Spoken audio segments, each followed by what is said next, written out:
All right, ladies and gentlemen. Hey, you watching Sports Talk with B Watts, along with Greg Setter and Steve Woodland tonight, and JR Boxing. Hey, we're getting ready to do the post game show. We want to thank everyone who tuned in right now to hear what the fellas got to say about the post game show, the game between Colorado and Arizona. But before we do that, I got to say a special thanks to the sponsor tonight, Bet US.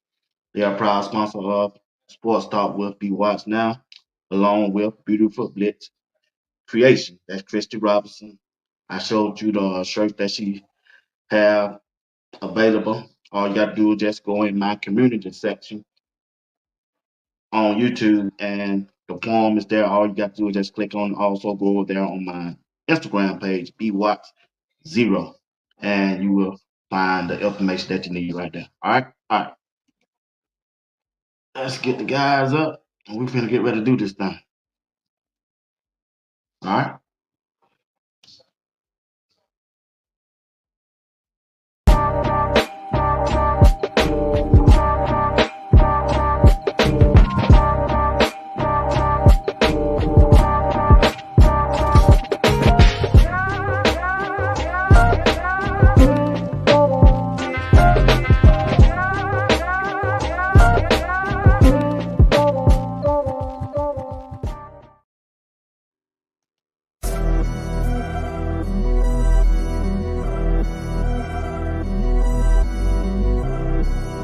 You're watching Sports Talk with B Watch Entertainment. I'm your host, Bernard Watt. Whistle.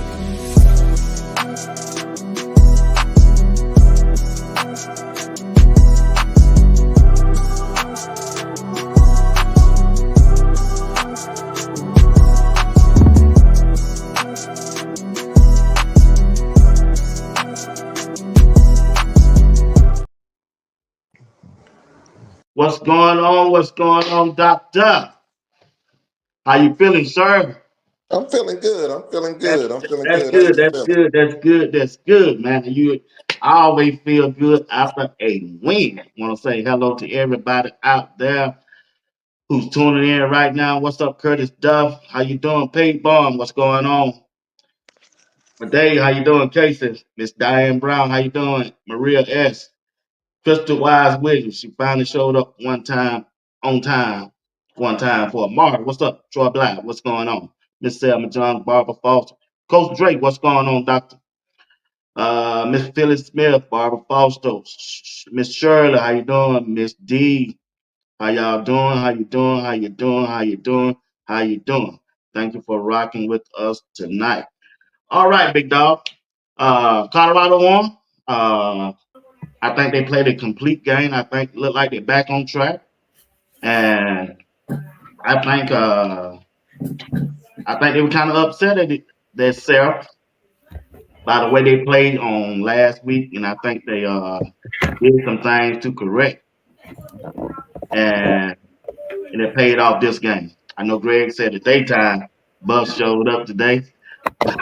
That he might have a good point right there, but I don't want to get in that tonight. But anyway, for as Colorado, what I saw is the defense. Defense showed up.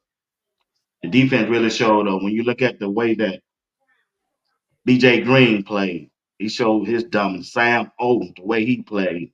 Also, you got to give Shy a little bounce back, the way he played. Also, Block Bullet holding that Miller up. And I'm telling you, Hood is that dude. I don't care what nobody say.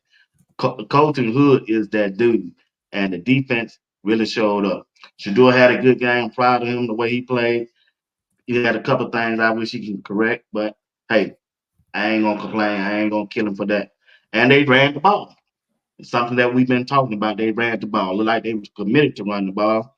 I wish they would have ran it more, but hey, I'm just grateful for the win. So I start with you, Steven. Give me your outlook on the game today. At the end of the day, this is the only thing that happened today. They showed up and they showed out. They were physical. If you talking about the brutality, the only thing you saw going on today was this here. that medical tent. That medical tent was working today. And it Yeah. was working today because I was talking to my mother on the phone. And when I was talking to my mother on the phone, she hung up on me. And then I said, what? I said, what's going on? So I called her back. She called, when I called her back, she picked up the phone. She said, son, I hung up because it was thunder and lightning. I said, how is it thunder and lightning? She said, I had the Colorado and Arizona game on, and I heard that clang and bang and all that stuff. So I thought it was lightning and thundering, so I hung the phone up. And that's what happened with them. The Joker just went in there and they just say, they tapped out. They tapped out. And that's what happens when everybody talks about, I'm Two's biggest fan. I'm telling you right now, I'm one of Two's biggest fans.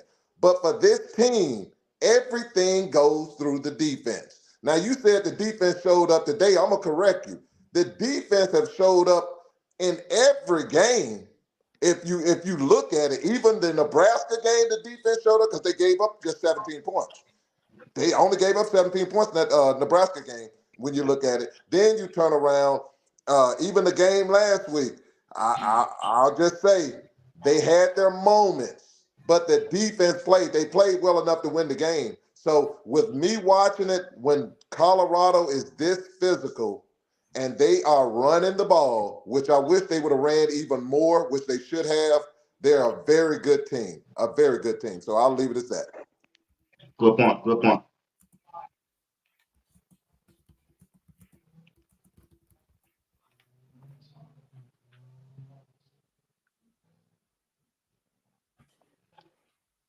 B. Watson, you giving it to Greg? I said, as soon as you get through, go Greg. He might not can't hear. Is he mute? Hey, nah, Greg ain't never mute. I hear you. Hey, maybe I've been mute.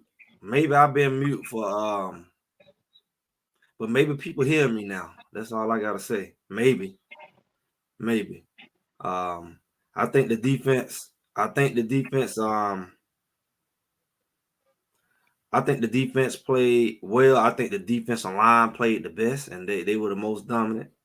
I think the linebacker play wasn't fully exposed because the defensive line played very well.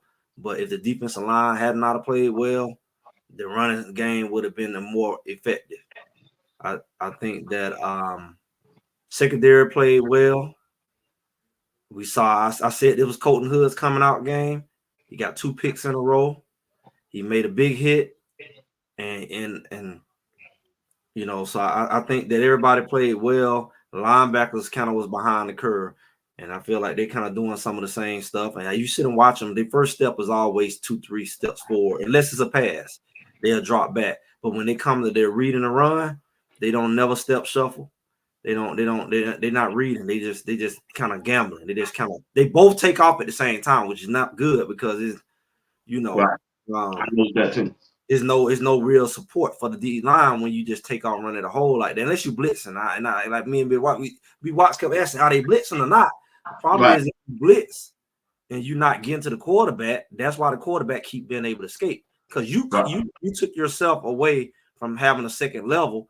If you blitz, you better come home because if you sit up there and don't come home and he find one of them lanes that's not plugged.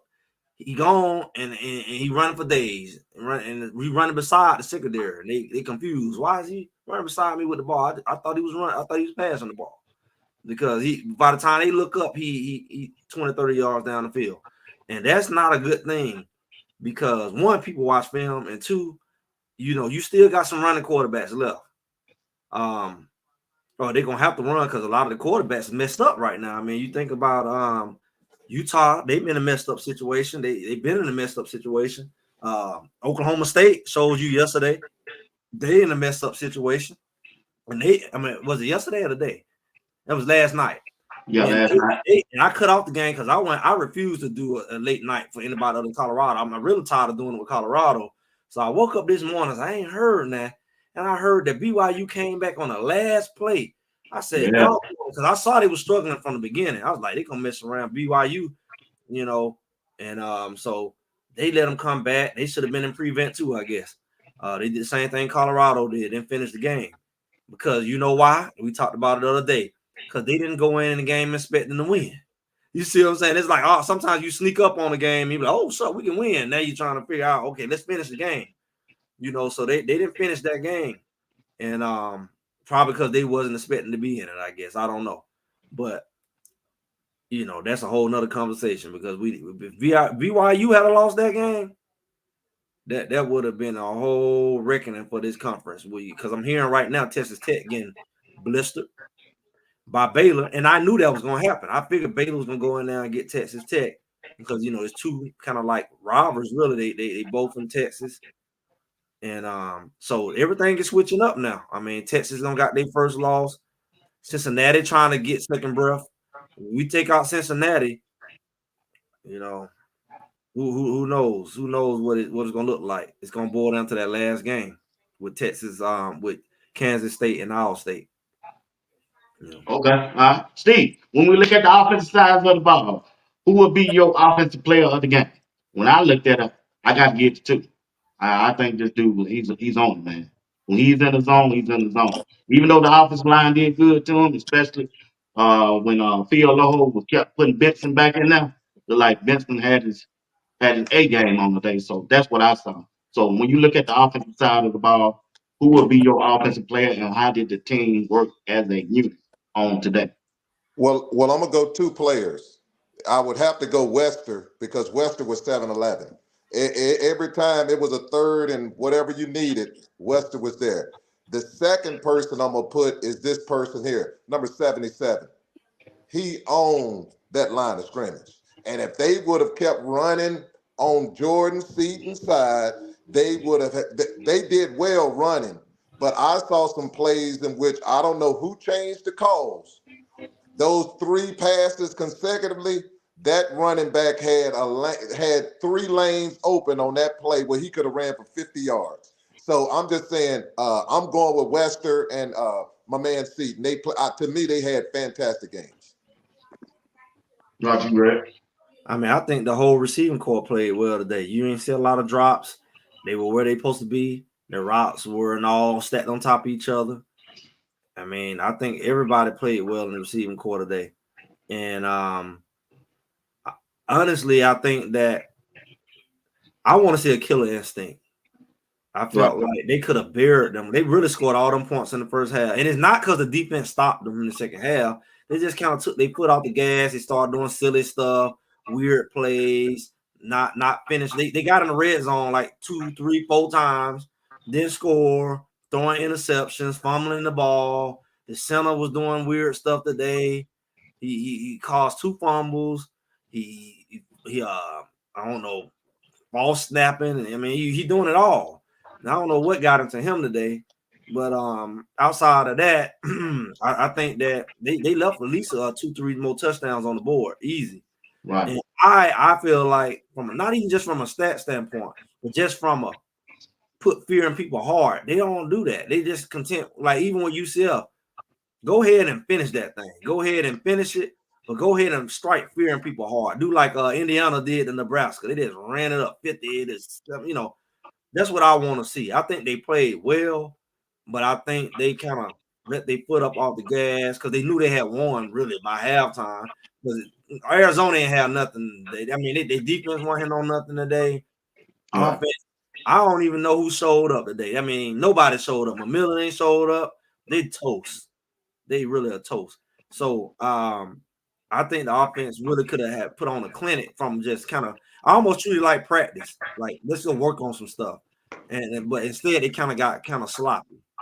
And I don't want that momentum to roll over into the next game. Your sloppiness. Like stay fresh and sharp. But first half I think they did well. Okay. All right. Stephen, when we look at the defensive side of the ball, like I said, man, they had a lot of guys play good to be. Starting with BJ Green. BJ Green yesterday, he's gonna be in the NFL, bro. I don't care what nobody say. BJ Green is a dominant force for Colorado, along with Hill Green. He played good also to me. And also coaching good, man. Like I said, Sam O played good. And Cameron Simeon Craig played good. I mean, they played good defensive wise. They didn't miss tackles like we saw against Kansas State. That was the main thing that I saw. I think they missed. I heard the announcer they missed about 23 to 25 missed tackles on tonight. This afternoon, they didn't miss about 4 tackles. That was the kind of key thing I looked at. And when the play of Hood, I'm trying to tell everybody, when he got that pass interference, you wanted that. He challenged that guy. You ain't gonna catch this ball. I take that 15-yard penalty. If he had been in on that last play at Kansas State, I keep harping And on we that. don't talk about Ain't it. no way. Ain't no way he would have It's caught that wrong. He had ball. 3 picks.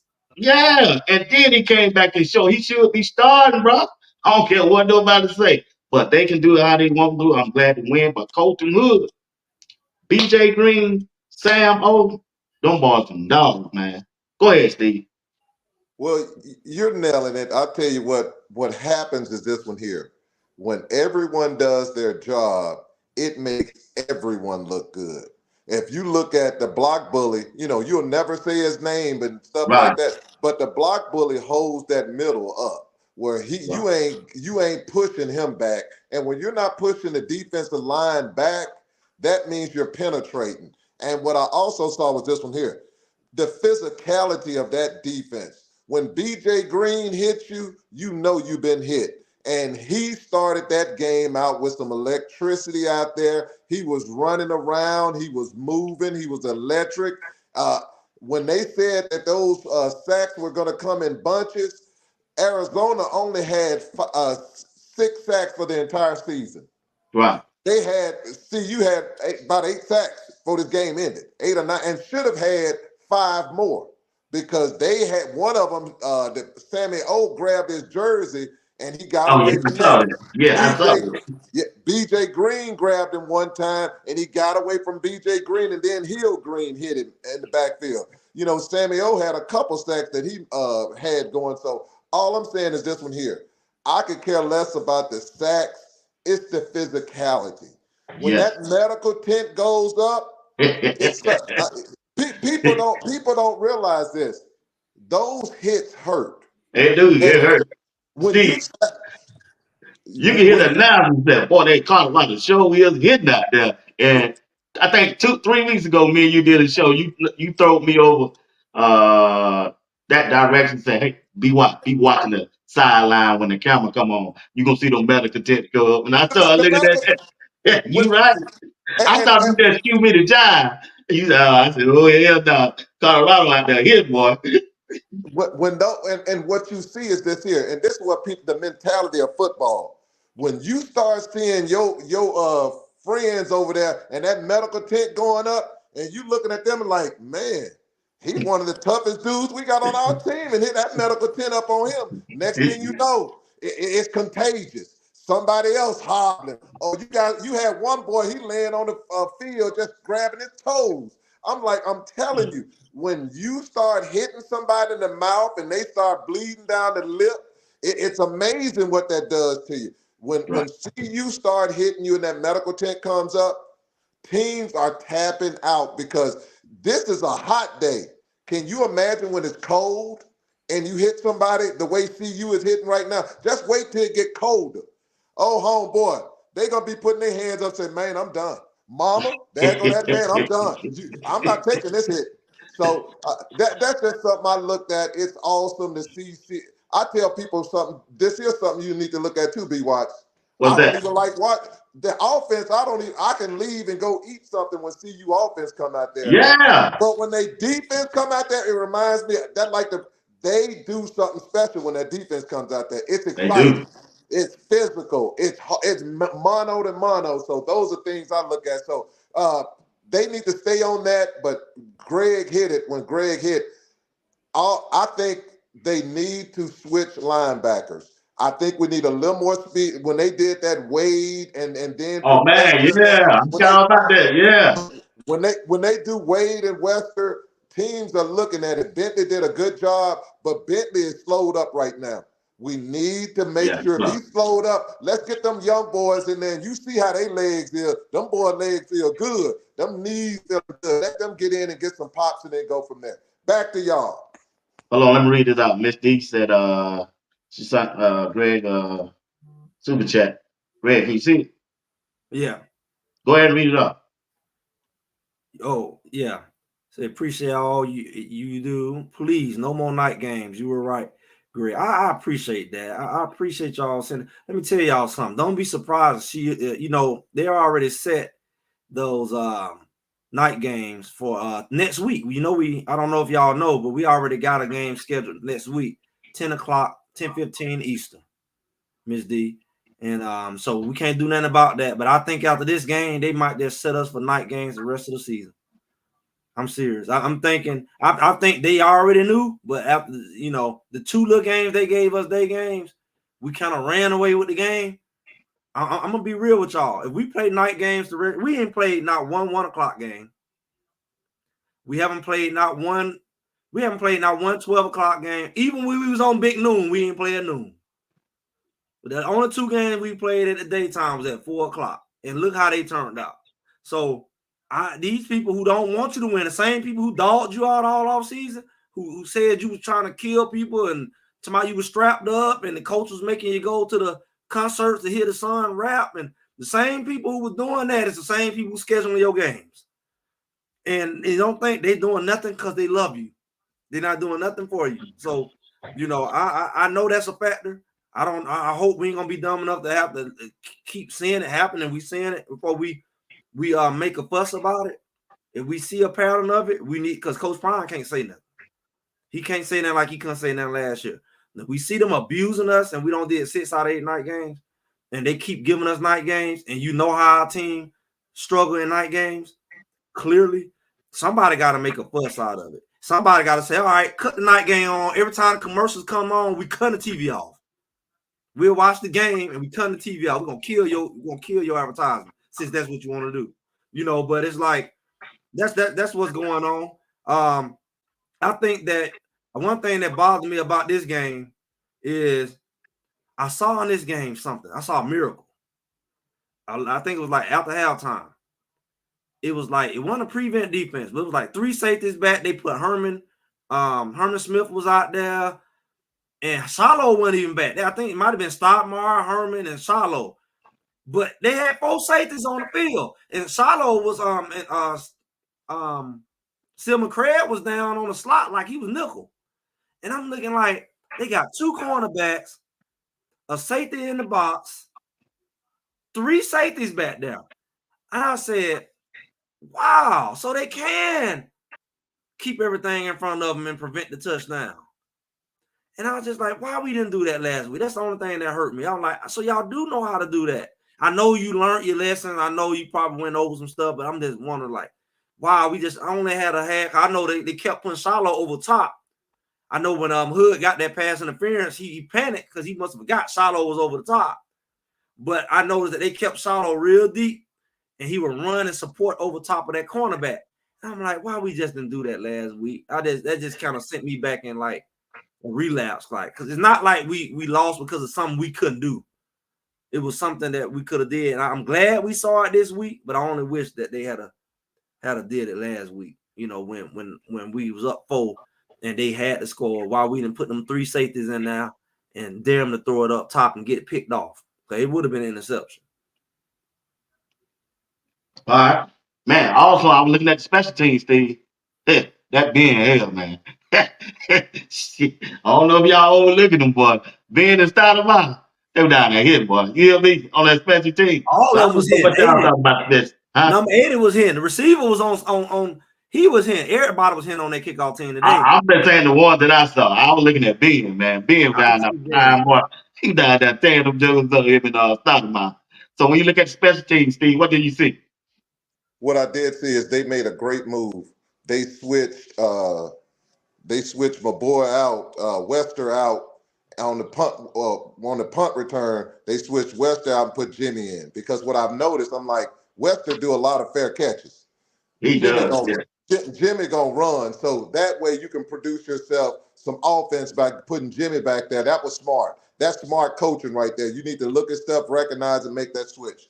Right. What I did see that I didn't like on special teams, we got to get somebody to kick that ball through that end zone, because they shouldn't be making those tackles, because you're going to play some teams in which you're up and they're going to take it 7, take it to the house. and those or get good field position, and you don't need that. That to me, that makes no sense. So in that department, we have to get somebody to kick that ball at the end zone. But since if you don't, what you're gonna have to do is make sure those young men do what they did today. They were popping, they were hitting today. I was excited about them. I saw them. They closed their lanes out correctly, and they made the tackle. So that was perfect on that one. And what I also saw with it, you really didn't see you wouldn't have seen any punting if they would have ran the ball like they supposed to on a lot of those plays instead of just sometimes going back and trying to go for the home run instead of going for the easy 5 and 6 yards in front of you. So special teams did a good job. We have to commend those young men because it takes a lot to run all the way down there going 100 miles per hour hitting somebody. That you got to, them crash dummies sometimes. So you got to go, you got to go down there. Yeah, you right. That ain't easy. And People I think, know it ain't. Well, you get hurt doing that one. and your neck is on a swivel because you don't know who's coming to hit you. So they did a good job. I'm happy about that. We got they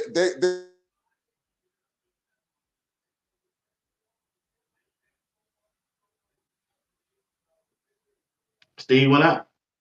Yep, he muted too. But I'm gonna say that I think special teams did well. I mean that's a big thing. If you're on special teams, you got to be ready. You can't assume the ball gonna go in the end zone. You're on a kickoff team. You got to be ready to do what you're gonna do. We can't be afraid to kick it. If we want to kick it in the end zone, I don't know why we can't kick it in the end zone, but yeah, it's. I still feel like that. I know a lot of times when people win the game, they say, "Oh, we had a won." Y'all wouldn't have said nothing. Nobody would have said nothing, and that's not true because I think that some of the tendencies can come back and hurt you. Right. And like we still was getting penalties and stuff like that we didn't need to get. Not got finishing. some penalty. What you say about the penalty? I missed that. I mean, I said we still getting penalties, silly penalties that we didn't need to get. I think like I finally looked at the BYU game and they're not great, but like what people kept saying is they don't get a lot of penalties. So I feel like our thing is not just focused on winning, but play a cleaner game. And I think that last part of the game, it got very sloppy. It got not just penalties, but just the play calling got kind of sloppy. It's almost like I felt like they got impatient with the lead at times, as far as your goal at some point is to just possession, run the clock out, get them less chances to really kill their chance of hope of coming back, even though they couldn't come back. But you working on it. The key is you working on it. Like so when you need to do it's like practice. Right. A lot of people feel like when you get a lead, it's time to do dumb stuff. I'm like, we won anyway. No, now it's time to work on stuff. Like instead of working on each other in practice when you have speed, and I can work on it in the game. Like you said, you want to work on your running game, go ahead and work on it. You want to work on certain stuff, go ahead and work on it. It's not the time to start being out of character and doing stuff you wasn't doing before just because you got the lead. Because one, it don't look good on paper, and two, it's habits. So I don't like the habits that will start to be developed.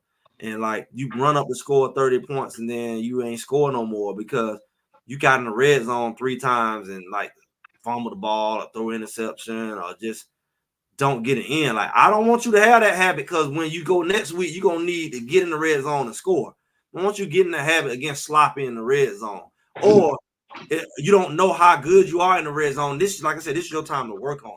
Work on some packages or whatever, and some looks or whatever you need to do. Put some backups in, whatever. Try to get some looks. They didn't do that, and that was really bothered me at the end. Okay. All right. What's going on, Jill? Oh, okay.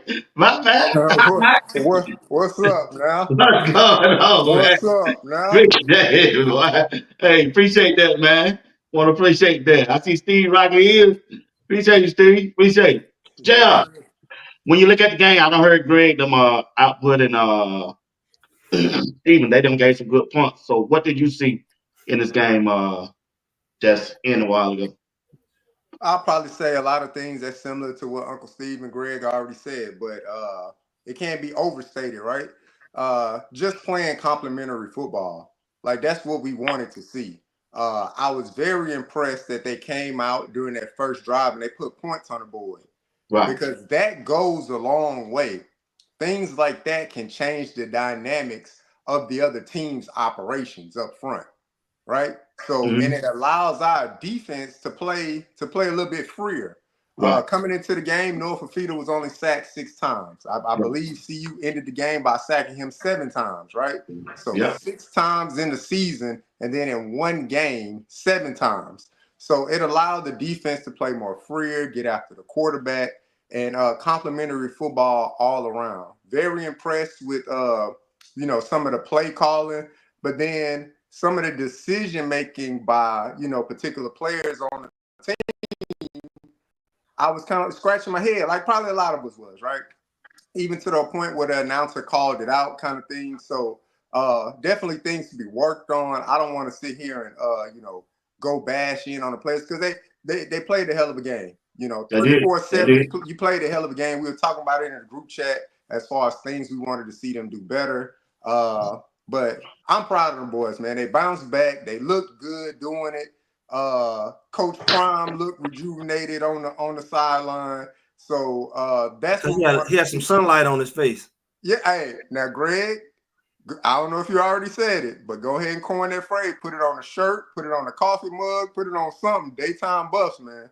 That's the real thing. Them boys showed up in the daytime. So I don't know if it was my prime aviators. I don't know if it was the Colorado. I don't know if it was the shirt, the CU shirt that Miss Kristen Robinson sent me with a 2-day turnaround after I ordered it. But whatever it is, I'm gonna keep doing my same thing. So I'll probably be dressed in this every Saturday when the Buffs play because man, they looked amazing. Appreciate that, man. I appreciate that. She told me to tell you she appreciate not only you, everybody. I think after we went off, I think we did a show when last out. We did a show what Thursday night, Wednesday night. Might have been Wednesday night. She received over 13 orders, and appreciate y'all for doing that. She told me to let y'all know. But check this out, Steve. When you look at the game Shiloh had last week, and you look at the game that he had this week, what's your comparison to that? It's night and day. You can see he's working on some things. He's working on his how he can line up alignment and assignment basically. When you're because what happens, he's so far away from the play and he has to run up, and you have to make sure you're you're aligned with that running back or whomever the quarterback, because if not, man, it could get ugly. You're the last line of defense, and that's a Right. bad feeling. If you miss it, they're gone. It's over. And what's going to happen, all people are going to remember is you. They're not going to remember the 10 people that he passed going past you, coming to you. They're just going to remember you. So I think he has to get some more practice on his foot, because at a couple plays he was a little timid. He was tiptoeing up there because he wanted to make sure that he wasn't going Right. to get cut on. I saw that. He did that. But something I did see, old Carter running. Carter Stoudemire is running. He running and hitting, and the only reason he's doing that is because he's on special teams. He's getting a lot. He's playing a lot, and he's got that action going. Shiloh needs to get in there and get some more practice going on so he can get more comfortable. But he turned it around, and when he hit somebody, he hit him. So good for Mr. Shiloh. Good for Mr. Sanders. We can criticize people all day, but I'm going to commend the young man, because when you can step up to the plate and you can accept and say, hey, give me my lashes. I earned them. I was terrible. And then come back and then you perform. You need to get that man his props. He did what he's supposed to do. He did well. So I'm not going to criticize anything. He's just going to need more more routes. No, he's gonna have to get more plays on his belt, and the more plays he get on the belt, the better he's gonna get. I'm gonna tell people saying free Stoudemire, but he was part of them packages. It was some packages I saw him, all three of them out there on the field at the same time. Like Yeah, I saw him too. Yeah. I'm like, all hey, on. I'm out there, Solo and it was some packages where four of them was out there. I seen Herman Smith out there. That's what I'm saying. Yeah, that's the defense That's they why I need. know they could have stopped them last week. They could have put all safeties out there and said, "Go get them." They will listen to us, bro. They watch the show. They They heard us. They heard Greg. They Did you heard see the Steve. They heard JR. They heard us. Did you see the crossing routes? I was like, I almost fell off my couch when Welsh caught that crossing route. I'm like, it just makes too much sense. Bunch people up. The only thing they haven't done, which they should do, they need to bring an extra lineman in. They need to bring an extra lineman. They need to, like Indiana. When you watch that Indiana game, man, that offensive coordinator can get it. He can flat out get it. He can flat. You got to do different things, and You're right. You got to do different things, and they can keep adding on. But yeah, give Shiloh his props. You gotta give Shiloh his props. So, Greg, when you looked at the offensive line, the way I looked at it, they picked up them stunts today. Yeah, I know. I was about to say something about that. I noticed something. It'd be very dangerous because everybody on the stunt on them. I noticed one of them plays they ran at that stunt. That was that long run came from. Cause that one player gonna take himself out the way. They let him go. And Tyler Brown and Jordan kicked out that thing. I said, boy, they start running at them stunts. It's gonna be ugly. The person who looped back, he was way out the play. Yep. You know, but speaking of that, yeah, I think they figure some stuff out. They could be dangerous. As long as they don't get, I think they get bored. It's like they get bored of regular football. I'm gonna be real with you. It's like they hold on. Let me answer that question. I'm gonna tell you why they got bored. They got bored. They got tired of pass blocking. They wanted to run that ball, bro. Well, I ain't talking about the line. I'm talking about like Shedeur. To me, for one, it seemed like he's so used to like Travis one down. No, he used to coming from behind. It's like he liked the thrill. But when he gets so far ahead, it's like he get bored. It's like he get ADHD. Because he could have put up another 30 points. But it's like after they got so far up, he was like, this is not fun anymore. I like doing a Brady mode. He don't know what to do when he get ahead. He don't know how to bury you. He ain't got the killer in you. He like to run you down with the knife. You know, he like to be Michael Myers. I wasn't playing that on Shedeur. I blame that on the offensive coordinator. Well, he ain't got to kill anything. So if they really want to kill them, Greg, they would have ran that ball on first and second down with that play action. So he was opening up the middle. But I'm saying Shedeur as a passer got very like lackadaisical. That's why he was throwing them interceptions. It's like he just kind of just got real comfortable. He wasn't locked in. He wasn't even putting his front foot down. Like that ball he threw in the end zone, he kind of lobbed it. If he had to put his foot down and like he normally do, it would have been an easy touchdown. We know Shedeur's an elite passer. Yeah. Shedeur's an elite passer. He can throw it where he want. But it's like, I'm up by 30 points. I don't really care. It's like, and it's like, that could be the difference between a completion or him throwing the ball. Like a lot of times, the person be wide open and he'll hold it. He been doing it and they'll throw it to him and they get their head knocked off. Like, go ahead and throw it to him so they can make a play. So it's like, that's what he do when he not really like, when his adrenaline not flowing, Shedeur is different. When adrenaline is flowing, Shedeur, he'll run you down 30 points. You could be 30-0 and Shedeur will run you down in 10 minutes. But if he got the lead, he'll just, he'll turn the ball over. The defense will get the ball back over to him. He'll turn it over again. He just, it's like, you just don't care no more, do you? I ain't gonna say you don't kill him, bro. I think Come on, Greg. Come on, Greg. Don't beat him up, babe. Don't beat him up. Greg, I got this vision on that, big dog. I think man. He ain't for it. They just calling the wrong plays at the wrong time, bro. I think JR. When they got down in the red zone, Steve, they call free passing plays. Why? Not just on one possession. Every time they jump down now. But the problem is this, B-Watts. Me and you we all were talking on the chat with it. Jordan Seaton had a hole so big on that side. If they it would have been touchdowns. And that's the frustrating part, because I really believe those calls are getting changed. And that's messing Zelinski's up because Zelinski's down there getting ready to hike that ball at times. And you can tell two changing that call because he's at that line and he's going up. I'm like, what are we go? If Schumer calls the play before the 15 seconds go, he's on there until 15 seconds. What are we talking about? Why are we at the line trying to change something at 13, 12, 11, 10 instead of running the play and going? So, those are kind of things I think we need to clean up because when you see that, I think those are some of the problems we're having on defense, on offense where the offense gets stymied. And when that happens. I can prove that I can prove my theory, JR. And let me know you there, JR, as you with me. Look at Shedeur, when I looked at the stats at the end of the game, it said Shedeur only threw 250 yards and he threw 2 interceptions. And if Shedeur was in a game like last week, he would have threw almost 400 because his lead came so early, he didn't have to work for it. When Shedeur have to work for it, he gonna throw 350 yards. And he gonna be like, how you throw 350 yards? Because he had to come back from 3 touchdowns. So he got to come down the field, and if he got you in front of him, he'll run your butt down. But it's like he didn't know what to do. Once that lead was there, it was just like the production wasn't there. So that's why you look at the hot Shedeur only threw 250 yards, and we got 31 points. Usually, what happens is just like Central Florida. Central Florida, he didn't throw for a whole lot either, because him and the other quarterback threw for about the same amount of yards. I'm like, how you beat them by 20 and y'all stats look identical?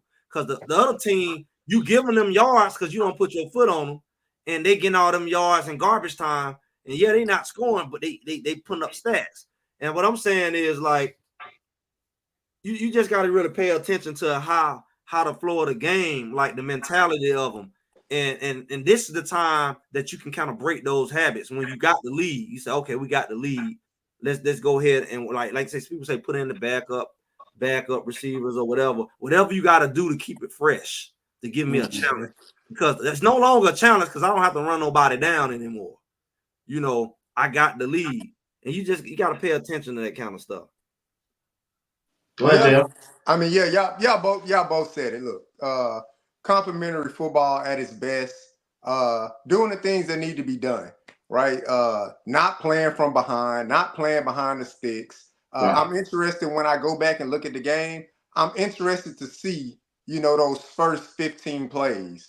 If Shedeur was changing a lot of those first 15 plays, because they got the ball, they drove it right down the field, short field, but they drove it down the field and they put it in the end zone.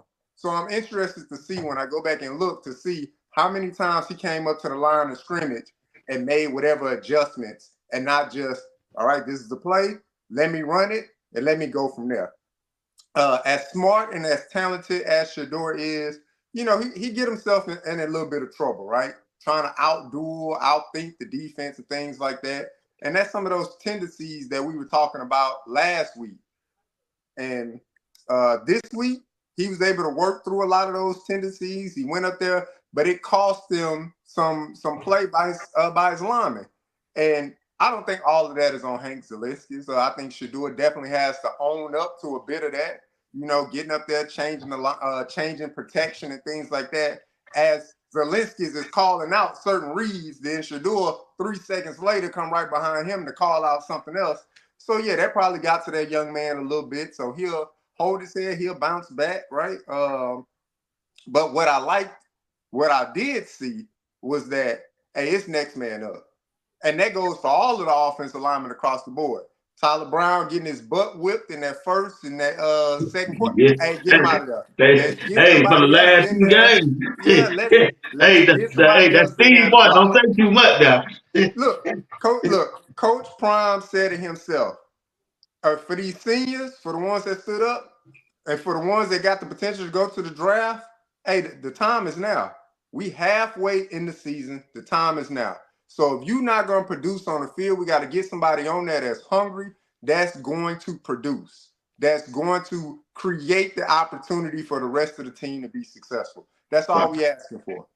And so that's day and night from last year, because last year we didn't have that depth, we didn't have that competitiveness.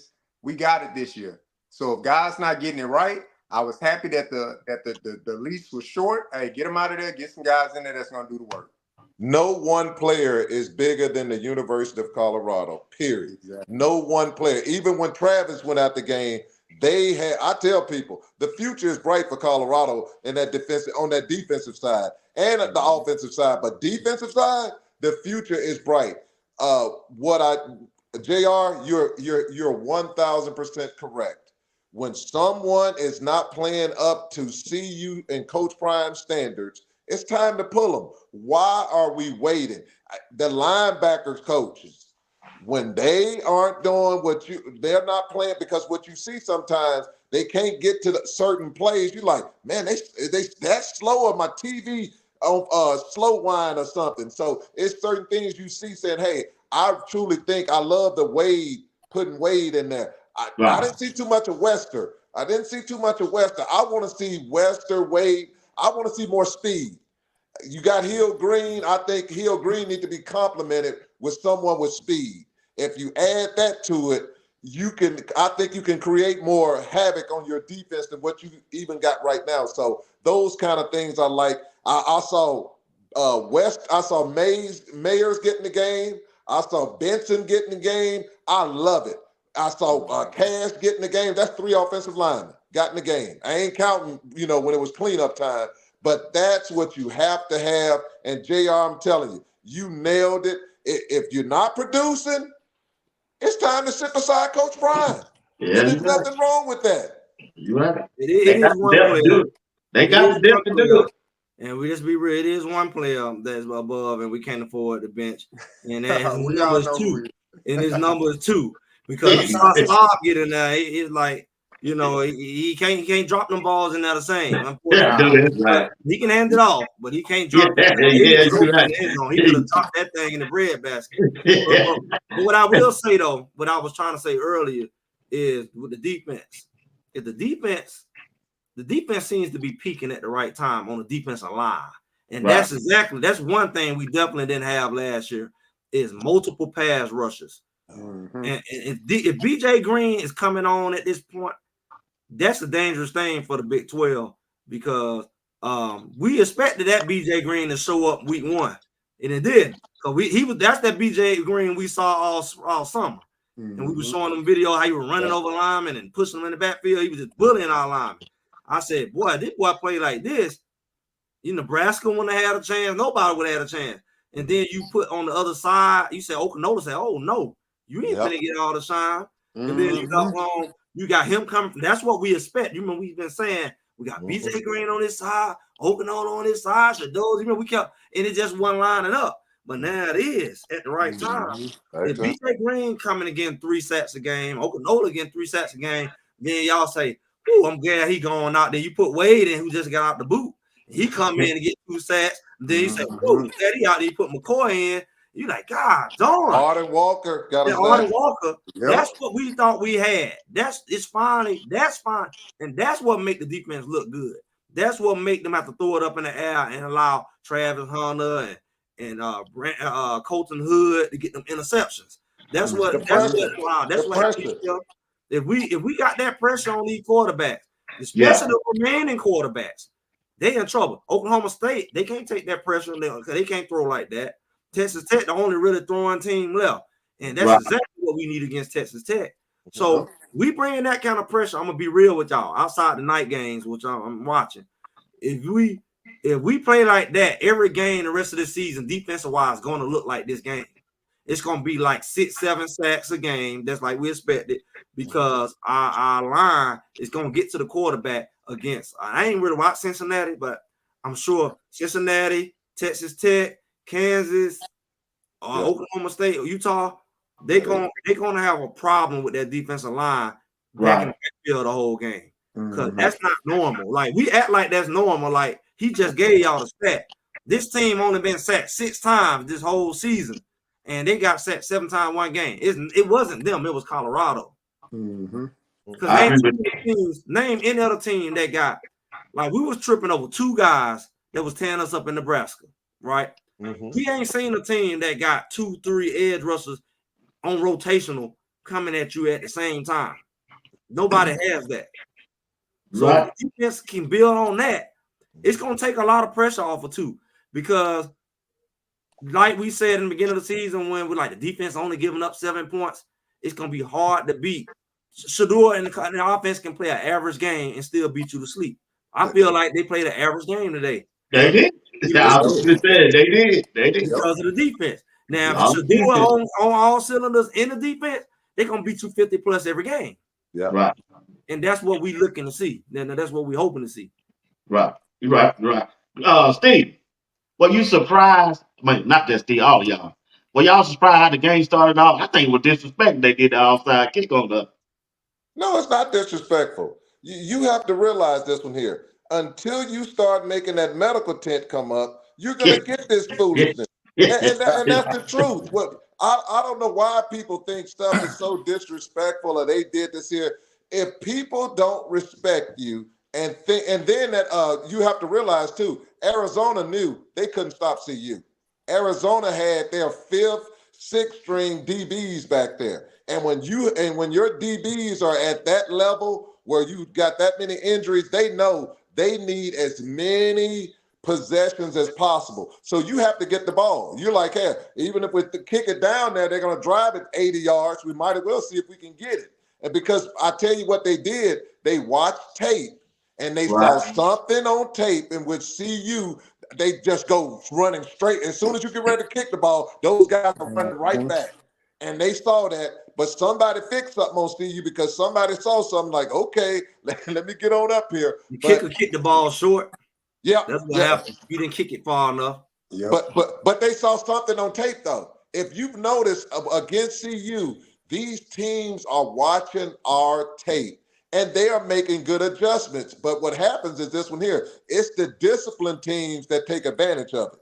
The ones who are not disciplined don't get those opportunities to take advantage. So I don't take stuff as disrespectful for me. What I do is this one here. You do whatever you need to do to win. It's my job to counter you and make sure I smack you in the mouth every time. Every time you do something foolish, I'm going to do what my boy did on Hustle and Flow. I'm going to whoop that trick, and I'm going to do it every time. And that's what they need to do. You go whoop it. How they do it on that? Whoop that trick. Whoop that trick. Whoop that trick. Well, you crazy. JR, check this out. Are you satisfied with the rushing attempts and yardage that CU got? Here they go the stats right here. Shedeur 7 attempts. I really don't count Shedeur unless I'm that's one of them. But still, I'm staying the stat. He had 7 attempts, 6 yards with 1 TD.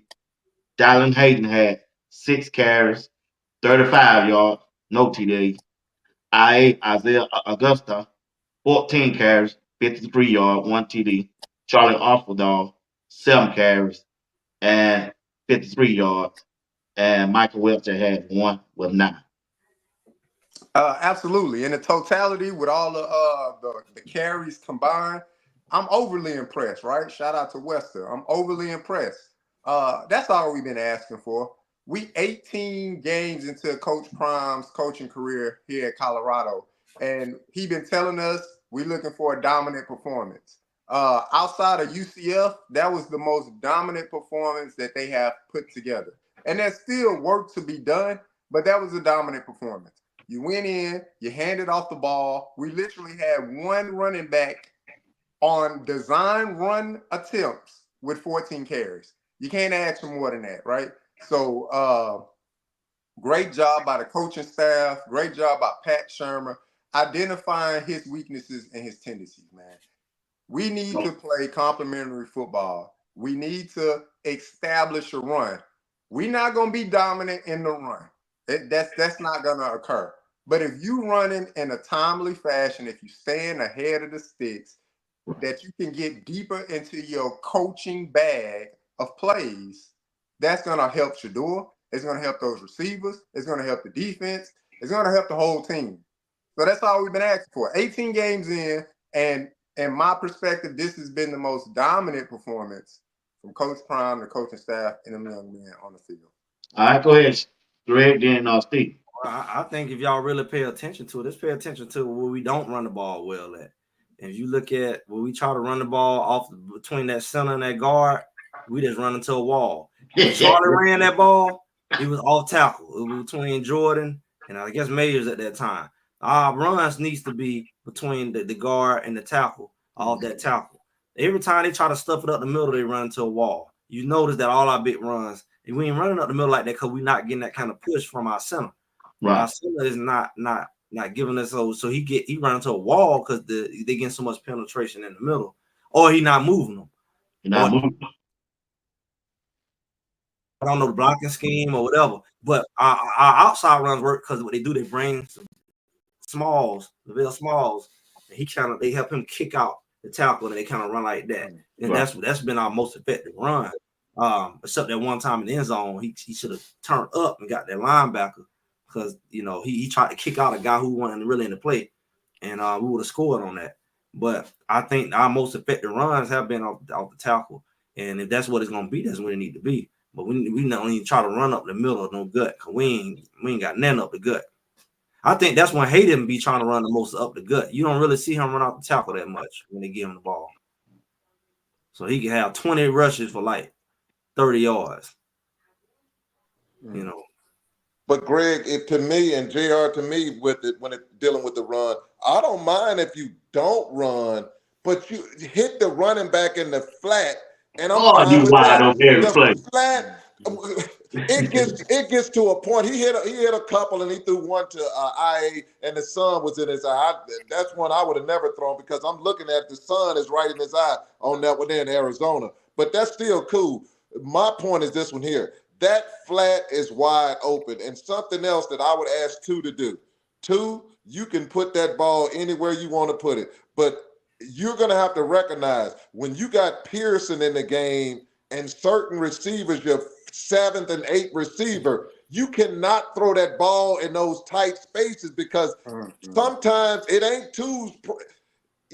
I just know when I got certain players, I cannot do certain things because when you throw that ball and two's expecting you to be in a certain spot and you're not, they're not going to make those plays. So let's give those up. Go for the safe plays, the one right over the middle with a guy with the interception that he threw over the top. It's a guy who was coming right in that middle, wide open for 10 yards with days to run. Take the easy ball. I tell folks all the time, the small plays add up to the big plays. Take the small money. Small money adds up. You can keep getting pennies. You get enough pennies, it adds up to a quarter. It adds up to 50 cents. Then it gets to $1. Take the easy plays and keep it moving.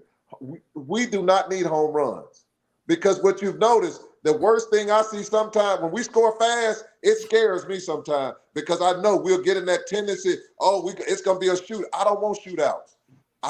We have a playoff defense. Man, we got a playoff defense. And hear me what I'm saying. People be like, oh, no, you don't. Let me tell y'all this one here. I watched Indiana today. I watched Army. You'll see Army, Navy, Indiana, and it's one other team. It's 6-0, the 6-0 group that people never thought were going to be 6 or 7-0.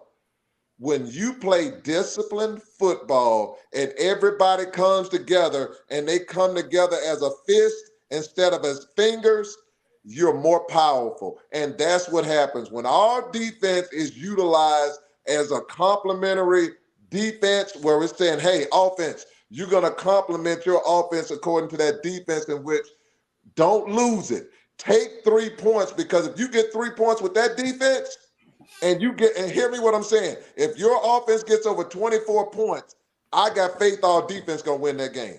If you run the ball and cut possessions on that other team, that's the kicker now. Complementary football. Run the ball, take possessions from that other team. They're not scoring every time on our defense. It's not gonna happen. I agree with Greg. Going into next week against Cincinnati, they're back at Folsom Field. What you expect and what you want to see?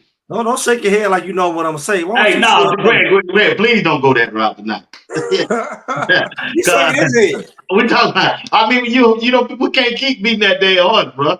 That horse alive. That horse is alive and well. What are we talking about? So, what you expect as the game wise, the players wise on the field?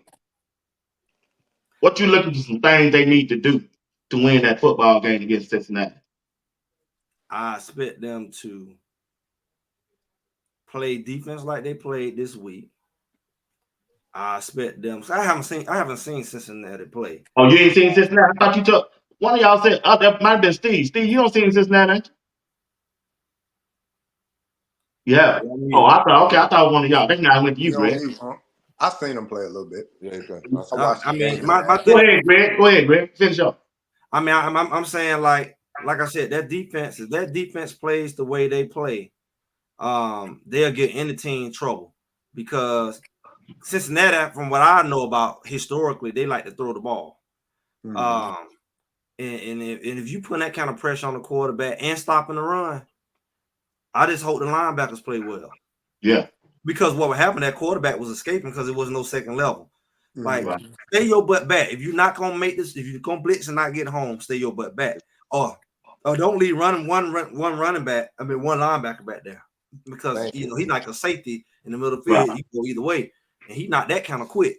Right. And all the DBs don't ran off. That quarterback can give you a hard time. He can get first downs when you're on third and long and third and short, and your defense works so hard to let the quarterback go and get the first down. And they just gonna sit back and run like all the quarterbacks who done us, like North Dakota and all the quarterbacks in the beginning of the season did. Right. That's the only thing I can say from a defense perspective. Make sure that Colton Hood get the reps, and because he's really your next guy up as Travis not there. Yeah. And he gonna make plays. He gonna get better week by week. Offensively, the thing about the run game, I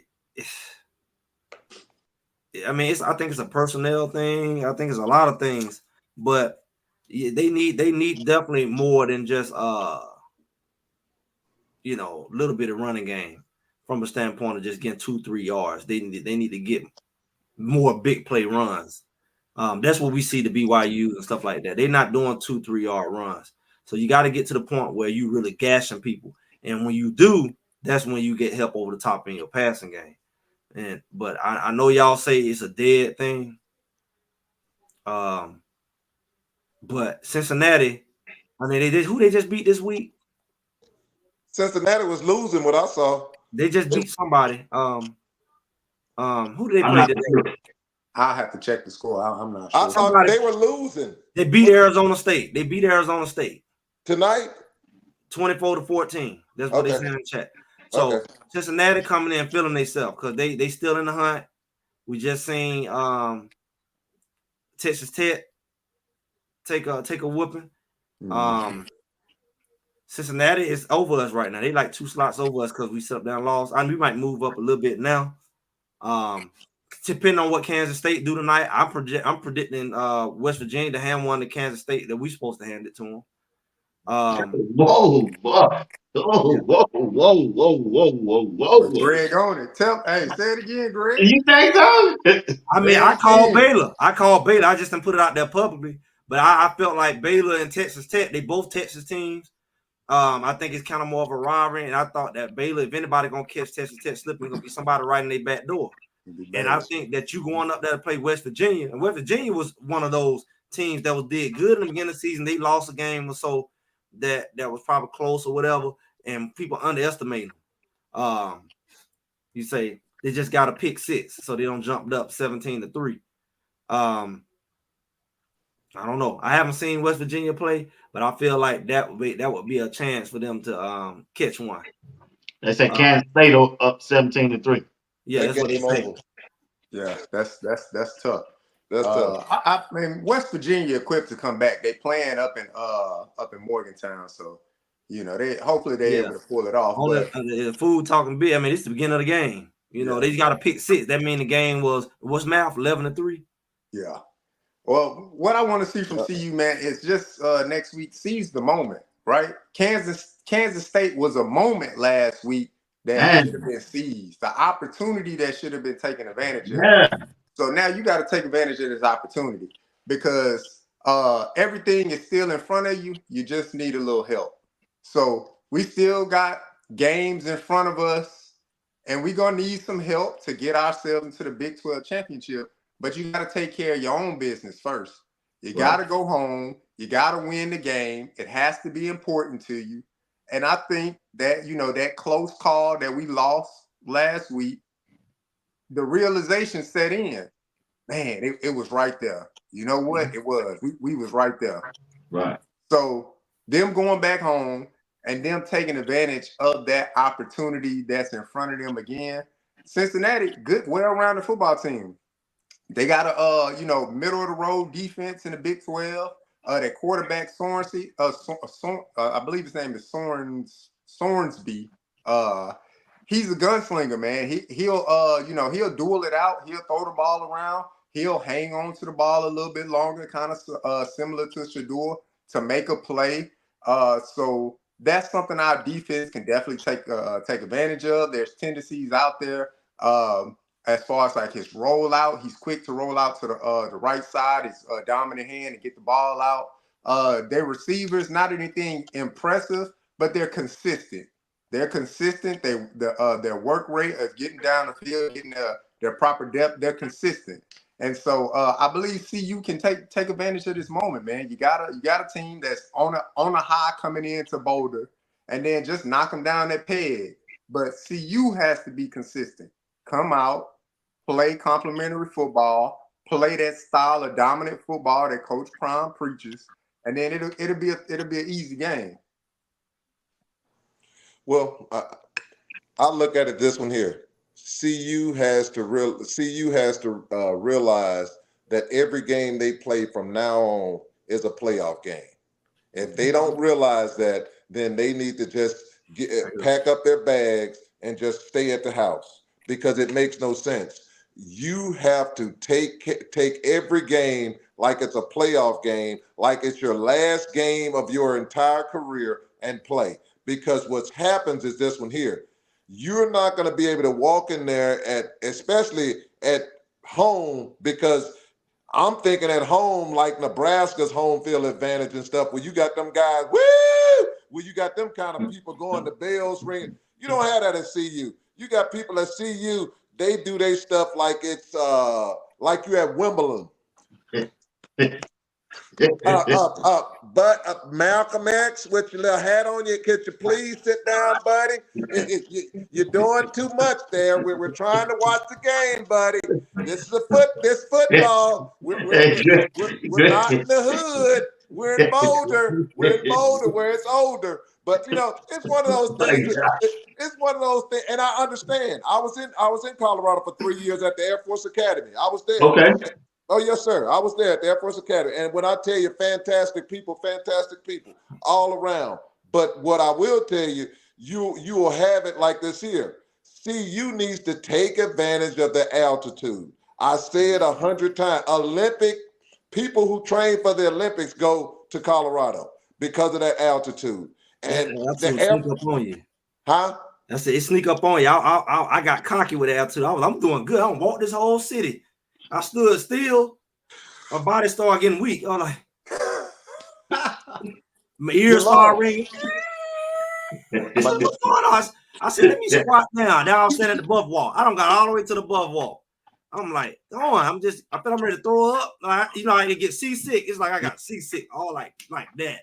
Mm-hmm. And then Greg, that's a big question for me, Greg. So when you get out of your car, or however you got there, was it a long walk to the stadium? No, man, I walk, man. It's just all right. Y'all don't see. Y'all go check out my video blog. It's kind of so. I walked from my hotel to the bus station, which was like half a mile from my hotel. But I didn't feel nothing. I'm like, yeah, this ain't bad. So I got the bus took me into downtown Boulder. Mm-hmm. So downtown Boulder is like right on the back of the campus. Then you walk in, you got Boulder High School. I didn't realize that's pretty much like how FAMU got the high school right on FAMU campus. Mm-hmm. I kind of went through the campus. I'm like, oh, this is where they film well off. Then I got into the campus, and then I kind of walked around the campus. I was there early, like, where everybody at? So my silly self, I walked around, did some video. I walked all the way back downtown. Cause I'm like, where everybody at? I went back downtown. Oh, shoot, down, man. I'm talking junk. I'm like, I can get out there. So I went back downtown, ain't feel nothing. Everybody was there. It's like they came out of nowhere. It was like purple everywhere. I'm saying like, so this where everybody at. I mean, it was like Pepsi dust flying everywhere. It was like weird feathers. It was like that kind of stuff, sprinkles. And I'm like, I'm looking for something to eat. And I'm like, it's just a weird little thing going on. They had a little gypsy music going on. So I went and got something to eat. I'm like, let me get some water because I ain't had no water. So I'm like, maybe I don't want to be dehydrated. So I got some water. Then my sister said, walk all the way down. I'm trying to find Sprouts. I walk all the way down and wrap all the way back around the Folsom. So I pretty much know the city. I don't walk it. So I start telling myself, oh, I can be out here with these boys. I'm feeling good. I ain't tired. I start feeling myself. I'm going up hills. I'm not breathing hard. I'm literally saying this out loud. Man, I got over that above wall. I'm standing up, right? I guess I should have stood still. Because once I started standing still, I started feeling something come over me. I'm like my hands got tired. I'm switching hands. I'm getting weak. And like all the while, I'm like, do I need to sit down? I'm starting to think, do I need to hand the camera to somebody next to me? So I squatted down. My ears start ringing. I'm like, what is going on? And then it went away. Then I stood back up, and then it came back. I squatted back down. I said, well, if I was on a football field, I would have to get tapped out. That hit me like that. I said, maybe I did too much. Like I must have did too much. I had walked for like 5 hours. I ain't because I had got there like 3. Because I got there early. Because I'm like, I didn't know what to expect. So I'm like, maybe it's gonna be some people tailgating. The camper was dead. I didn't know everybody was downtown. I would have stayed downtown when I got there. I heard them came to the campus. I had to go back downtown to get something to eat and everything. Then I stayed there. And I said, let me get back up here to the tailgate. And I didn't make, I didn't have the buff walk. So I got back for that. And I guess I was exhausted by then or something because I was like, it kicked in like boom. Got some good content, if anything. Good content. Got some good content. Walking around. Yeah, I got the content. But I like, man. I kept telling myself, you heard me on the camera because Rod the man was out there. He was like, I need to sit down somewhere. Before I fell, I said, I need to go. I need to hurry up and get this buff walk. I want to sit down.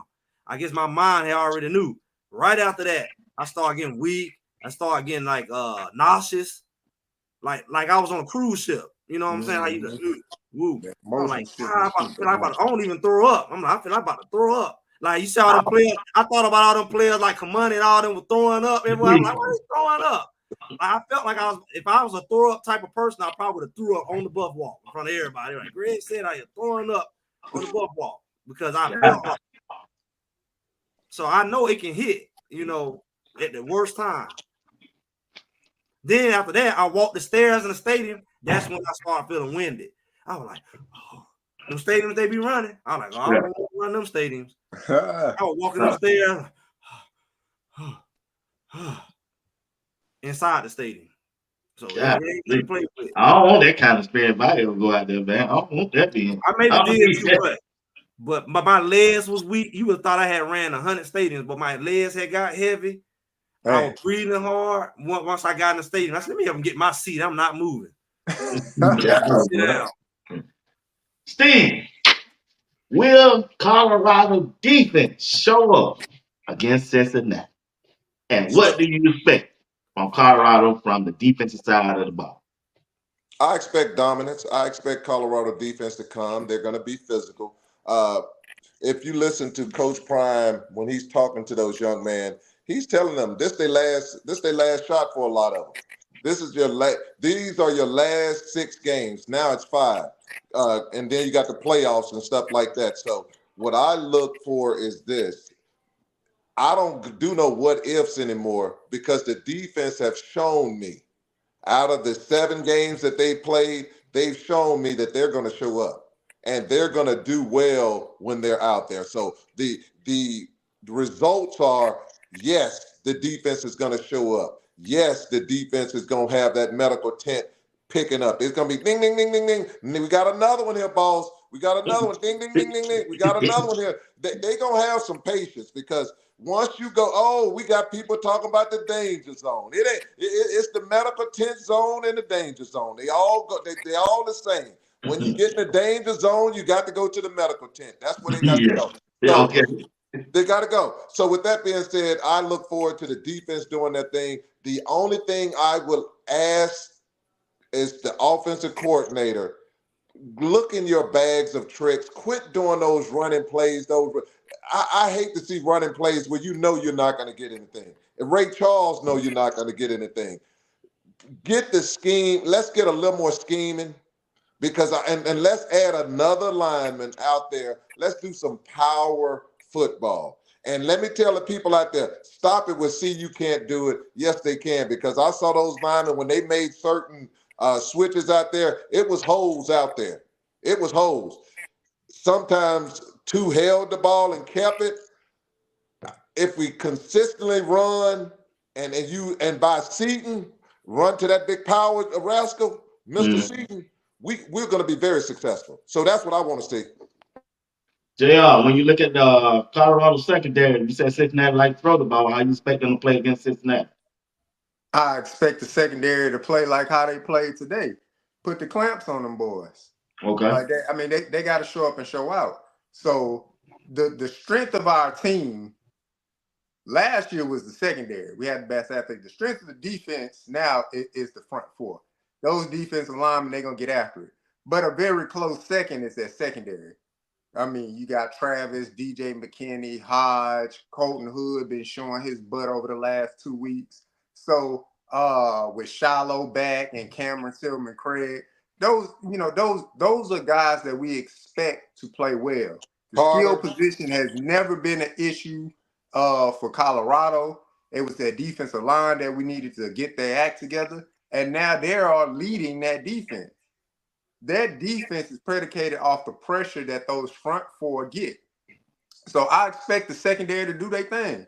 That quarterback, we're going to throw that ball, and I expect us to be sticky on the wide receivers, not to give up easy routes, not to get lackadaisical in our technique when we're trailing these receivers. That's what CU likes to play, that trail technique. So don't get lazy in the technique. That interception that Colton Hood got, he got that because he played great technique. Let me fire off on that ball. McMillan stopped to turn around and run back to the ball, and Hood was right there. Boom, he stopped and he shot out like a cannon, intercepted that ball, and I wanted him to take it to the house. So yeah. I expect the cornerbacks to do their thing, man, to play very sound and technical defense on the back end, because that's what we're going to need next week. Okay, great start. This is for everybody. After the games that we don't play this year, tell me what's your assessment of our defensive coordinator, Robert Less. I mean, if I had to describe him, I'd say he's willing to adjust. He's clearly a person who takes suggestions and willing to adapt far as week to week, and even within the game. That's been his strength. I mean, I think like what happened last week could show that was one area that showed his lack of experience. If anything showed it, like why that didn't happen and why his support staff wasn't there. Like you said, all them analysts and NFL guys didn't kick in at that point. But I think for the most part, he's looked like a veteran as far as how he's, I don't know if I want to say outsmarted, but I think that a lot of people have, and I think they will continue to underestimate what Colorado can do to them defensively. Because I don't think nobody expected them to be able to stop the run and stuff. Like I say, they just get that linebacker core together. And I can tell you exactly what's wrong with the linebackers.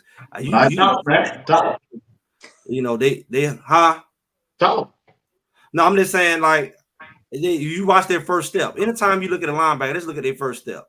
If they show a tendency of taking 2 steps forward on the snap, your first step is almost like as a receiver stepping in the bucket on your first step. Like your first step should be where you're going. And like if you're taking 2 steps forward and you're not sure you're supposed to be going forward, you might be supposed to be going lateral. You might supposed to be going backwards, whatever your scheme is or your coverage is, but you have a tendency to kind of like jump forward or a step, make a commitment forward, that's gonna limit you against a good running back like we seen last week. That good running back last week, he was patient enough to let you make the first move, and he gonna counteract your move. So he'll let you overcommit, he'll let you be overly aggressive, and he'll just skip, spin, the other way. Right. And so you're reaching out for him. You doing this like that because they have a tendency to take off running before they even know where the ball going. Mm-hmm. It looked like every play is a blitz. Yeah, that's why I asked you. And it can't be because it's like, yeah, it can't be a blitz. But one, they're not getting home. Right. And if you're not getting home and you blitzing on a run play and you're not getting home, at least blitz and fill in all the gaps where, but you blitzing and you still leaving a gap. So it's like, yeah, I know people get pushed off their mark, but your job is to fill in the gaps. So you can't afford to run into the gap that you're not needed at. The ball, you running this gap and the ball over there. That's why you're supposed to be step shuffling, scraping, whatever you want to call it. So you can help fill in those gaps for whatever reason. If the lineman don't do his job, that's why you're the linebacker. If that's your gap, quote unquote, if that's the gap that's open and that's your gap that you're accountable for, you fill that in. But either way, your job is to play cleanup. Mm-hmm. So if the linebackers play cleanup for those rare occasions where somebody do escape, because it's only I think 90% plus, I think our D line is doing their job. And I think every now and then, which nobody's perfect, somebody may get pushed off their mark or may get a little too aggressive, and that's where your linebackers that'll kind of help you out. So I think if you got that going and you can't depend on Shiloh and Silman, Craig and Stoudemire, whoever, to be the linebackers, and they got to make the tackle 15, 20 yards upfield when they could have been made maybe 4 or 5 yards, then that's going to make this defense even more dangerous because that's going to get rid of those quote-unquote big plays. And our big plays are 3rd and 8, 3rd and 14, and somebody run for 15 yards. He's like, y'all did all that work. You just got a sack, and then you let somebody run right up the middle for 14 yards. Like, that's crazy. It's like giving up a touchdown at the end of the game with a 4-point lead. Just put everybody back down on the goal line if you got to. Yep. Wow. They can run the ball. Don't give up a bomb. Don't give up a Hail Mary. But that's how it is with the run. It's like, don't give up a 3rd and 14 run. So that's what I see. As long as they do that, I mean, nobody ahead of them gonna be able to mess with them like that. Okay. All right. Steve, what you think of our defense coordinator so far? Then JR. This is what I think about the defense. We got 6 minutes. This is what I think about the defensive coordinator. Look at what they were rated last year. Okay. Out of 130 teams, they were like 126. Now you look at them, you got a team in the red zone, I think ranked number 1 or number 3 in the red zone. So what you also have with Livingston, people look at one play and they're like, oh, you got 7 games. Look at where they rank. The next thing you need to look at is this here. When you have those recruits who come to those games, like it was a sellout for recruits again today at that Arizona game. What you need to realize is this from here. Those recruits see a young defensive coordinator. They see guys flying to the ball, and they see themselves saying, I want to play for that guy.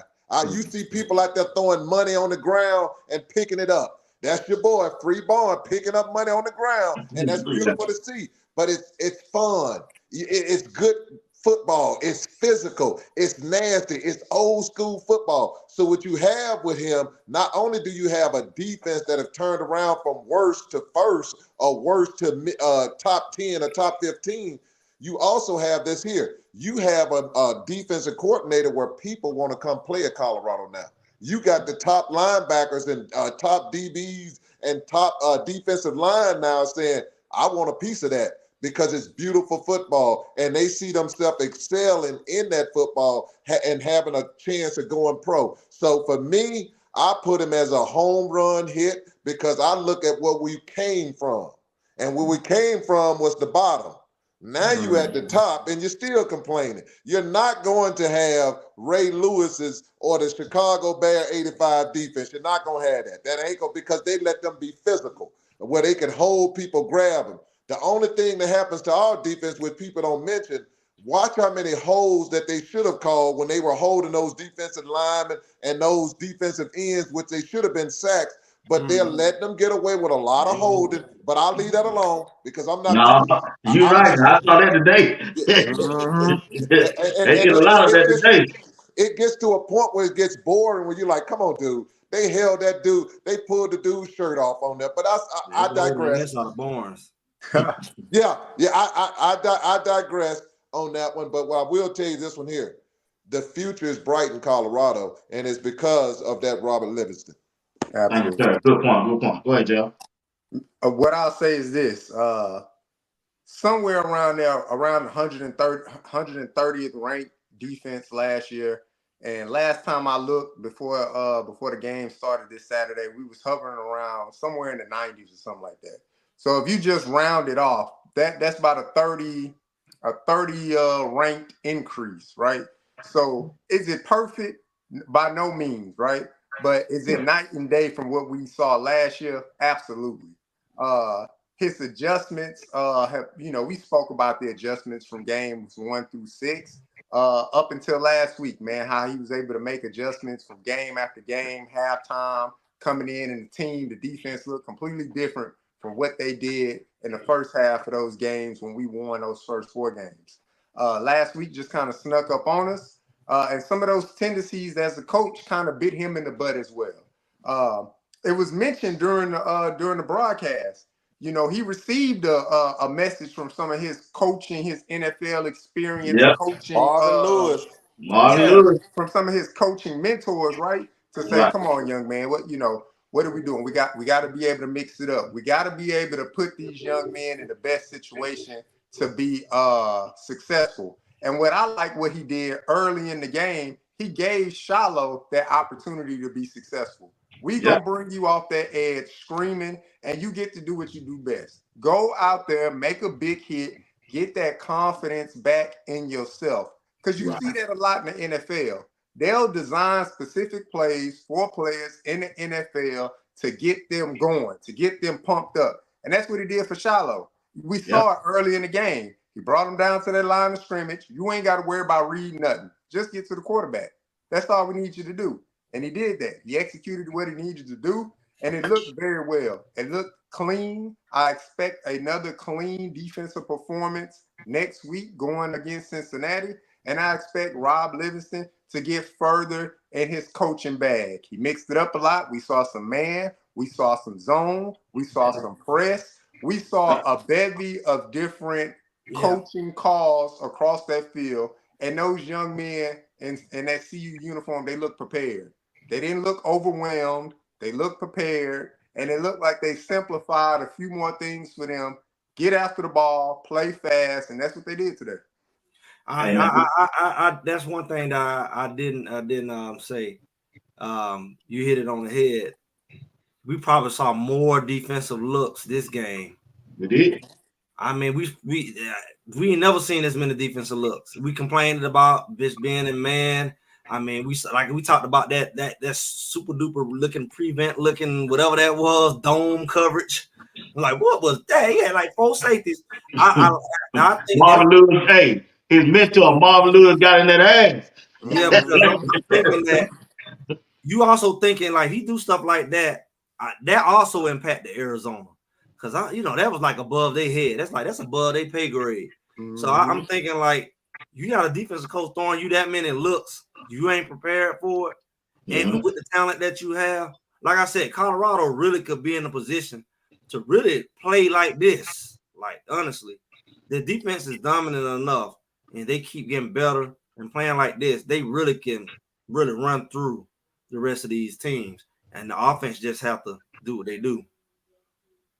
Yeah, I agree with y'all on that. Hey, man, that's a good take.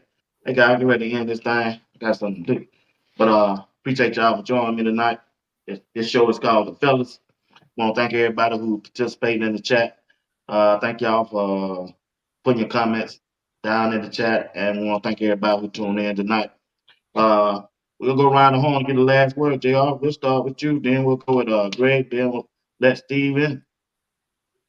What man, very impressed with the win overall. The team looked amazing out there. The videos leading up to the week, man. The practices looked like they intensified, and I Right. think not only the players were starting to feel themselves. I think some of the coaches were starting to feel themselves too. So that Kansas State, little debacle that occurred, man, it got everybody. And it made everybody kind of retool and refocus. And that's what we saw. At least that's what I saw. I saw a refocused Colorado football team. And I liked what I saw. And I'm looking forward to seeing more of that next week for sure. Yeah. I believe that Colorado is in a good position. And I mean, I always felt like they was in good position. It just wasn't in control. They are in the closer they play towards the back end of their schedule, the more control they will get back.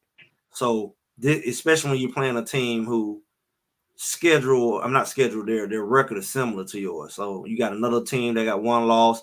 You're gonna reach Texas Tech. They may be at one loss when you get to them as well. So it's like it's making it interesting. These next few games that they play, it's going to be critical games because of that. I mean, you got to win it anyway because this how the conference is going. But you're playing teams who can play. You're not playing a bunch of garbage teams. You're playing teams that's performing.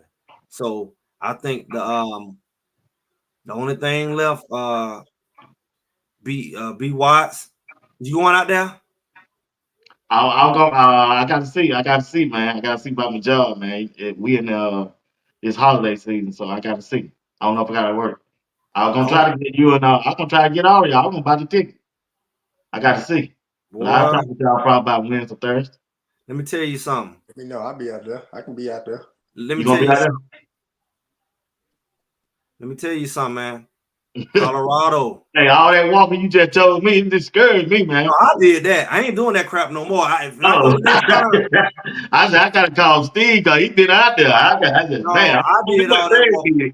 I was getting content. If y'all go check out my video, but I was getting content. But okay. And I got out there way early because again, the dumb game was at 8:00. If it was a regular game, I could have did my content, got there, been done. But I was just stalling around and moving around more. But Colorado, B Watts homeboys. Hey, flip the schedule this week. That's all I gotta say. Flip it. Well, I'm not playing no more. I'm telling you, flip the schedule. Now I don't know how many times it's gotta happen to you. Coach Hart, that's for you. That's for you, Coach Hart. All y'all, flip your schedule. How many times I gotta be right? We ain't got time for ego. We trying to win. Flip your schedule. Go ahead, Steve. We want to thank all the people out there in podcast land, but this here show is for all the haters out there. You got to wait one extra week to get your hate in. You can't come out there and tell me, oh, see you. Boy, they ain't going to know what to do this week. They ain't going to know what to do this week. They got to go and they got to tell each other, man, oh, yeah, they played well, but they did this here and they did this. The haters gonna hate, and I thank the haters, because if it wasn't for haters, it wouldn't be great. You need people to hate on you. They help you out. They keep you focused. They keep you on the up and up. They make me keep moving in life.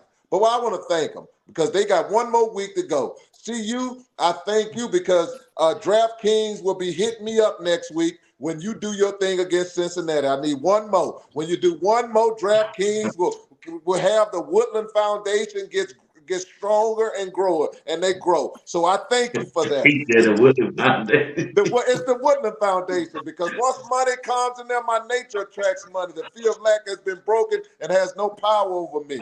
Hey, big dog. Let me interrupt that. Draft King, man. Go bet US, bro. Bet USA. Hey, yeah. I'm gonna hit, but I couldn't get to them. I couldn't get to them, and not until they came and put their name on the show Now I get to go. Yeah. That will help the Woodland Foundation, because once they give those mines out there, the Woodland Foundation will utilize that to ensure that it grows, because it's all about growth. But thank everybody out there in podcast land, because like I tell people all the time, ladies and gentlemen, boys and girls, children of all ages, B. Watts, Greg said it, J. Bots, and Steve Woodland proudly presents the greatest podcast in the world. That's what we are. That's what we do. So all y'all, thank y'all. Hit that like button. Keep doing what you're doing. And B Watch, it's back at you. We ain't Hey even man, no fuck baby yeah. oil. This show. No baby oil this show. That was Wednesday. What crazy? That's why I try to let him go Yeah, first. it's after I ain't it's got after time. 9. It's after Hey, 9. hey guys, Hey, I was at work, man. I was at work. I was at work, man. You know, I try to be the first one that when I get in the break room, make sure I sit that TV. I put it, make sure I get it off Fox. I said, no, we watching YouTube. I sit it, put it on the show from last time, and I walk out. I can hear him in that last, man. I said, I'm finna go in there. I'm finna come out the office and go in and see what they laughing at. And guess who's on? Goddamn Steve. Call your mama. Call your mama. That's exactly what he did, though. That's exactly what DJ Green did today, didn't it? I said, DJ man, Green was we killing just heard that big old roar, man. I think about 50 people in there, right? I said, man, what they laughing at now? I looked through there, I said, call your mama. Call your Greg dancing in the dark. They said JR the quiet one. They said JR, you need to loosen up. I be trying to keep the peace. I try to keep the peace. He said, so they said, he the peace and happiness. He the church boy. I said, yeah. I said, yeah. Be quiet, boy. Be quiet, boy. Hey, my she my supervisor, but she my lead. She said she keep hanging around. He keep hanging around Steve and Greg. He gonna cut up too, ain't he? I said, ain't no telling, man. But one thing, when I talked to my sponsor, Tristan, she loved it, boy. She ate it up, boy. So they was laying in the bed just laughing. But once again, man, like I said, I appreciate y'all, man. I appreciate everybody who's been rocking with us tonight. Hey, man. Like I say, man, they won, man. That's the only thing I can say. They won. And I'm glad they won. That's the main goal, just to win the game and make the correction they need to make. And oh yeah, we can talk about the coach staff before we go. Let's go around and talk about the coach staff. What y'all think about the coach staff before we go? Start it off, JR, then Greg, then Steve. They look great, man. They made the What y'all adjustments. think about my boy Andre Hart? Put old Wade out there. Hey, we saw a lot of fresh faces out there, but overall, man, the coaching staff did good, man. I think they broke a lot of tendencies that they displayed, over the first 6 games. They broke a lot of tendencies, so it looked good. Aesthetically, it looked good. The way they put up points, the way the team performed. Coaching staff looked real good, man. It looked real timely. It looked like they managed certain situations really well. I liked how we were able to end the third quarter. We ended the third quarter on a high note. So overall, to me, it looked good. The coaching staff was pretty impressive. Go ahead, Greg. I mean, like I said, I think the coaching staff and the players are identical. They trying to figure each other out. They were learning to work together. It's not easy to work with grown folks or people up here. You got egos, you got different mentalities, and so you just meet somebody and you just jump out there and you in the fire. I know that's not easy. I don't deal with it. So for them to work well together, look like they work well together, and I think over time, if they can work well together, it will show. Because you got different parts. You got the D line, the linebackers, corner. They all have to come together as a unit. Like Staff said, you got to come together as a unit. So I think they look like that defensively. I don't know offensively what it is, but if the offense get the clicking, the defense get the clicking, this is going to be an interesting finish to this season. It's going to be exactly what we said from the beginning when we said they're going to go 10-2, this and that. When we said all that, all the people laughed. Now it's doable. Why they were laughing? Even with the silly loss last week, it's still within that was the floor. And because I said the talent level and the coaching, if they do what they need to do, it could be very problematic for them to be beat. So I think as long as they keep doing what they're doing and playing together and growing together and the players growing together, I think it looked good. You just got to put it all together. Right. I see. Well, this is what I say. Coaches, great job. It's good to see that you were humble enough to look and see that you needed to make changes. You made those changes and adjustments. You broke out of some tendencies that you had. You put some new schemes out there, which were fantastic. What I really like was this one here. They put fresh faces out there. You're motivating your players to say, hey, play harder, because once they get and taste a little of that feel like Hood, it's going to be hard to keep Hood off that field now. He done tasted that. It's going to be hard to get Wade off that field because he done tasted it now. It's going to be hard for Wester just biting at the bit. I need to be back on that field. So coaches, you got their attention. But what I need you to do, great job, but you need to go back and look at this game and look at the second half and figure out what you didn't excel on and fix it, because that's the things you need to look at. Don't look and say we dominated, what you did.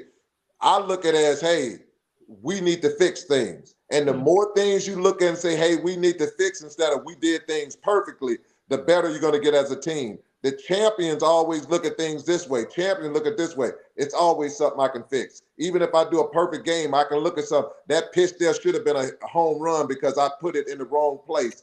Look at those things and then go from there and keep advancing. But good kudos to you to be humble enough to say, hey, I can get better, and also put the emphasis on your players that they needed to see that KSU whooped that booty good enough to let them see they need to get better. And that's a good thing. So great job on them. All right, fellas. Hey, appreciate y'all. Y'all have a good night, man. All right now. All right.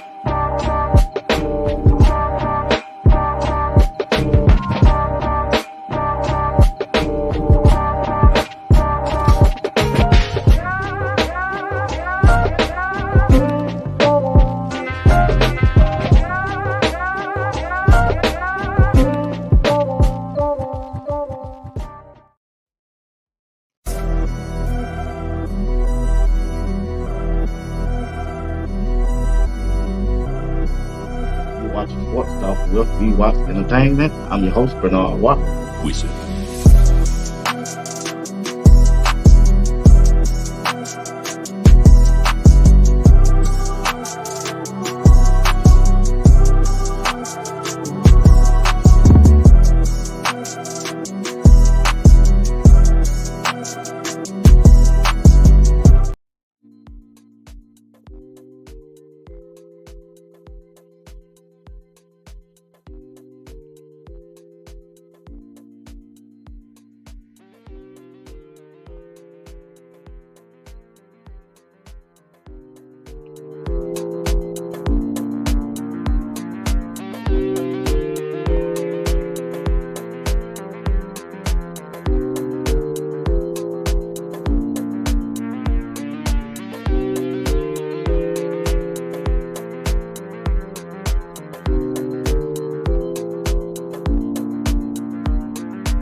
Run to the fire! Let's go up front! We need y'all, let's go! Hey, we talked about it in Nebraska. You don't want to be the little brother no more. You want to show all these motherfuckers what we're about. Right? Let's go 3 and out right here. We'll score again, and we'll be down the rest of the night. This is where you show them who you are. Here we go. Oh, shit! Yeah! Let's go! just want to tell everybody, you know, we get a lot of flack about me being in the portal and all right now. We've got 3 freshmen on offense that's contributing. We got Jordan Seaton, Michael Welch, and Draylon Miller. So don't let anybody out there tell you we're not recruiting high school players. We're recruiting elite high school players to come here because we're looking for guys that can play immediately. We're not looking for guys to come here in red shirts and sit on the bench and play. We're looking for guys to come here and play now. Because we got 3 days to get the run game right, and we're going to do it at all costs. We can't win a game the way we need to win a game until we get out of our own way and run the damn ball. So lineman, you got to move your feet and use your hands. I'm tired of seeing hands down by your nuts. Get your hands up and put your hands on guys, right? Move your feet and use your hands. Running backs, be disciplined with your pass. Quit cutting back so fast because the second level just falls back and tackles you. Press it. If we're trying to run outside zone, try to run outside. Even if it looks like it's not going to happen, then you can cut up. And then quarterbacks, we've got to do a better job of carrying out our face. That all contains it. Running back, our receivers, keep pressing on the perimeter. Keep blocking your guys. Just hit somebody and knock them back. All right? Because once we start doing that, we can throw the ball all over the yard. Right? But we gotta make yards on the run to help make the rest of that stuff go. So it's less about these dudes.